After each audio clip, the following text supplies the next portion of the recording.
All right, number 9. Do the founders want the Boykin Spaniel Society to focus more on field trials and titles to show hunting instinct? How do the founders feel about field trials versus hunt tests? I'll take that one. A little bit of history about that.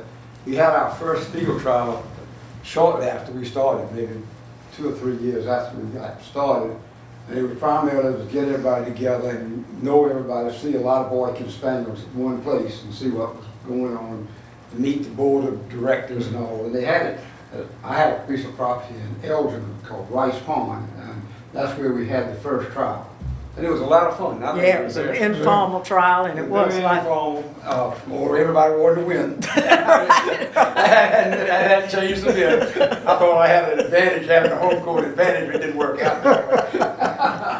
But anyway, that was the first one, and it was fun, and we redid it, and I think we did it for maybe 2 or 3 years. oh, I think we kept on. I Yeah, think we did. and it was a good time, but I think the consensus was that, and I think this is more when we just started developing more genetic information, is people want to breed to the champion. People who are raising dogs want to breed to a champion so they can get more for their puppies or get better puppies. I mean, that's what they're really trying to do, is get better puppies. And that hadn't necessarily proven true. And I think I'm trying to think of a term that they call it now, where you keep breeding to the same dog. Popular sire. Yeah, popular sire, and so I think that's been kind of disproved, and you can get a good dog without that champion in there. And I think the general consensus, and this is more lately, I think, us talking on it rather than when we started, because I don't think this was an option back there. Instead of having field trials, we want to have tests for the dogs. Hunting tests.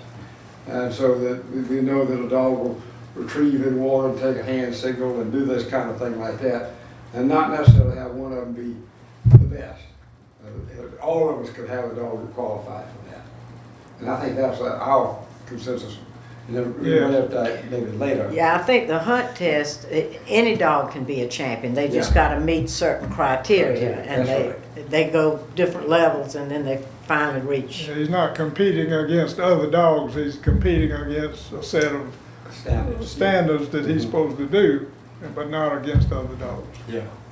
I might add that people, I was in there on that first go around, and I knew you were supposed to have the dog inside, and you're supposed to go throw, and the dummies thrown out in the pond. And my dog, she did all that well, and she got that dummy. Instead of coming straight back to me, she was smart. She went to the bank over there and walked with that dog back to me, and I said, man, that's a smart dog. Didn't mean it there, it was a smart dog. I believe Ned did. Henry's uncle won that thing. I think he did. Wasn't it Banjo? Was that the dog? I remember my dog, we put him up for a long time before we had the thing. And when my turn came up, got up there and threw one out there in the water, she jumped out there, started Drinking the water. I locked her up for too long before we did.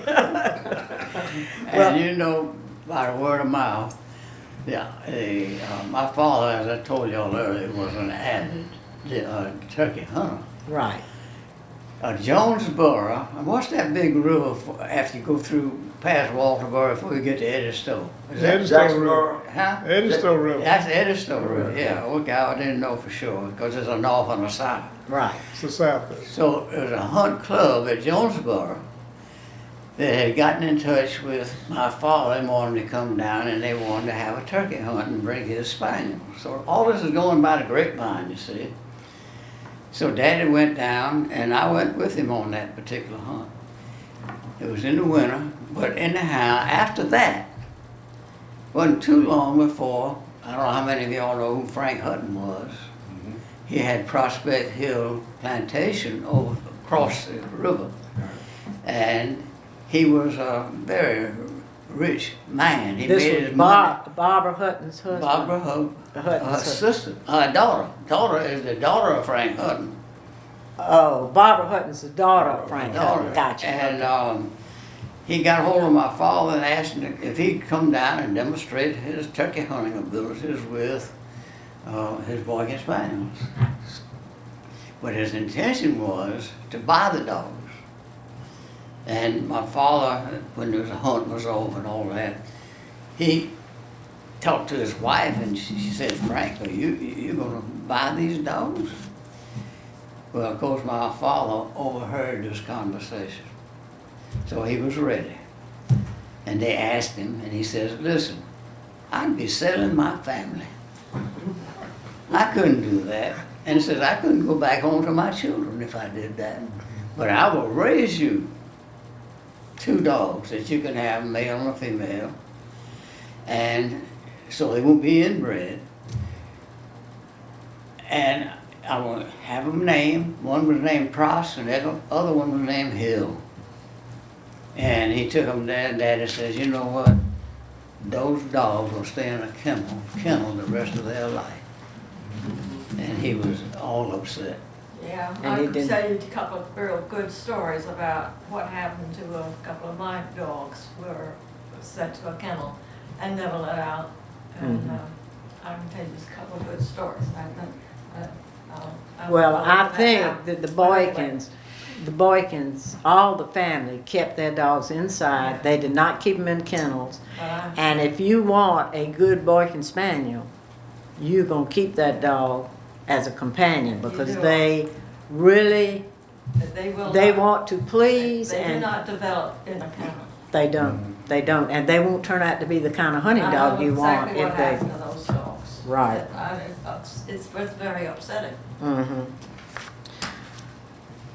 Well, sorry, I might have Yeah, talked well, too anyway, much. yeah, well, I talked too much, but anyway, let's go on. We do believe in the founders and and our ancestors. We trained our own dogs, and we think that the professional trainer confuses a Boykin, confuses the dog about who the master is, and you're not going to get as good a hunter as if you would if you trained your own dog. And Henry and I've trained our own dogs, and it takes only 5 or 10 minutes a day when they're real young, and on the weekends, as they get older, you can spend more time with them.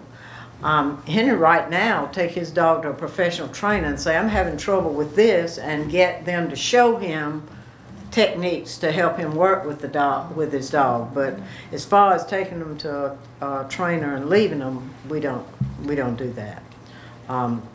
And of course, in this day and age, with people working 40+ hours a week, that's not always feasible, especially if you want to field trial your dog. And of course, none of us field trial our dogs, so that's not a problem for us.